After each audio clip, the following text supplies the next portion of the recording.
안녕하세요. 민승기 농사입니다. 오늘은 누구나 쉽게 빠질 수 있는 위험한 유혹, 실업급여 부정수급에 대해 실제 적발 사례 바탕으로 명확하게 알려드리겠습니다. 많은 분들이 이 정도는 괜찮겠지, 설마 걸리겠어? 하는 순간 자신도 모르게 범죄자가 될 수 있습니다. 지금부터 부정수급 유형과 처벌 규정을 하나씩 자세히 살펴보겠습니다. 첫 번째, 자진퇴사를 권고사직으로 허위 신고한 사례입니다. A씨는 개인 사정으로 회사를 자진퇴사했지만 실업급여를 받기 위해 사업자에게 부탁해 권고사직으로 처리했습니다. 사업주는 별 생각 없이 A씨의 요청을 들어줬습니다. 하지만 이 행위는 명백한 공모형 부정수급입니다. 이 경우 처벌은 매우 무섭습니다. 받은 실업급여 전액 반환은 기본이고 추가로 지급받은 실업급여의 최대 3배를 더 내야 합니다. 여기에 형사처벌로 검찰에 성취돼 수급자와 사업주 모두 최소 700만 원 이상의 벌금까지 추가로 부과될 수 있습니다. 즉 1,000만 원을 받았다면 추가 징수금 3,000만 원을 더해 총 4,000만 원을 반환해야 하는 끔찍한 상황에 빠집니다. 여기서 공모에 대해 궁금해하시는 분들이 많은데 부정수급 사건에서 공모라 함은 두 가지를 의미합니다. 이직 확인서 허위 신고와 실업급여 기간 중 근로제공 사실 은폐입니다. 이직 확인서 허위 신고는 근로하지 않음에도 고용보험에 허위로 가입시켜 실업급여를 수급하게 하는 행위를 의미하며 근로사실 은폐는 아래 사례와 같이 수급자가 실업급여를 받는 사실을 알고 제3자 계좌 또는 현금으로 임금을 지급하고 국세청 등에 임금 신고를 하지 않는 경우를 의미합니다. 두 번째, 실업급여 수급기간 중 근로사실 미신고 사례입니다. B씨는 실업급여 기간 중 친구 부탁으로 잠깐 현장에서 일당을 받고 며칠 일했습니다.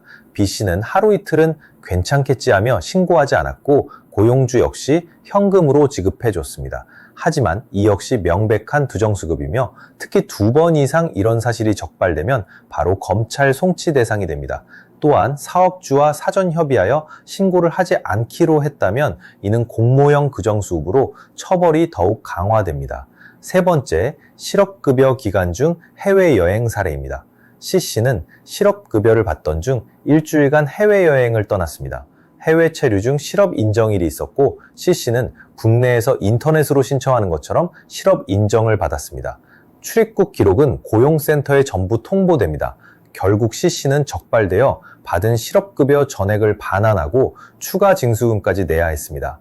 이처럼 해외여행 자체는 금지되지 않지만 실업 인정일 당일에는 반드시 국내에 있어야 합니다. 이를 위반하면 부정수급으로 처벌받습니다. 그렇다면 부정수급이 적발되었을 때 가장 현명한 방법은 무엇일까요? 바로 자진신고입니다. 조사가 시작되기 전에 스스로 신고한다면 무거운 추가 징수금이 면제되는 유일한 방법입니다. 하지만 이미 노동청에서 조사 통보를 받은 후에는 자진신고가 불가능합니다. 그때는 더 이상 숨기지 말고 현실을 냉정히 인정하고 상황을 면밀히 분석해야 합니다. 최근 검찰의 처벌 흐름을 보면 부정수급에 대해 점점 더 강력한 처벌이 이루어지고 있습니다. 특히 실업 인정일 2회차 이상 반복적이거나 공모 형태의 부정수급은 거의 검찰 송치 대상임을 기억해야 합니다. 만약 부정수급으로 노동청 부정수급 조사과로부터 서류 제출이나 출석 요구를 받은 경우라면 꼭 아래 사항을 체크해 보시기를 바랍니다.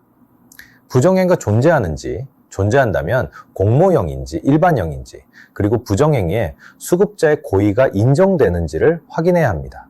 부정행위가 있는 경우라면 공모가 아닌 일반 부정수급이고 부정행위가 고의가 아닌 과실로 발생한 것을 입증해야 형사처벌이 감면됩니다. 자칫 잘못된 판단으로 평생 후회할 범죄자가 될 수 있음을 반드시 기억해야 합니다. 실업급여는 재취업을 돕기 위한 소중한 제도입니다.